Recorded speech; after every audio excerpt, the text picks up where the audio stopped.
மணமகள் மன்றங்களில் உறுப்பினர் அல்லாதவருக்கு எவ்வாறு மது விற்பனை செய்யப்படுகிறது என கேள்வி எழுப்பிய உயர்நீதிமன்ற மதுரை அமர்வு நீதிபதிகள் வருவாய்த்துறை, காவல்துறை, மதுவிலக்குத்துறை கூட்டாக ஆய்வு செய்து அறிக்கை தாக்கல் செய்ய உத்தரவிட்டனர்.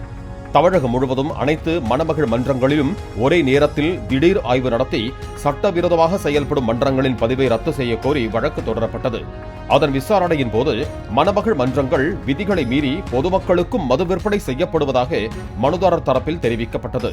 அதற்கு நீதிபதிகள் இந்த குற்றச்சாட்டு தீவிரமானது என்றும் உறுப்பினர் அல்லாதோருக்கும் மது வழங்கப்படுவது ஏற்புடையது அல்ல என்றும் தெரிவித்தனர்.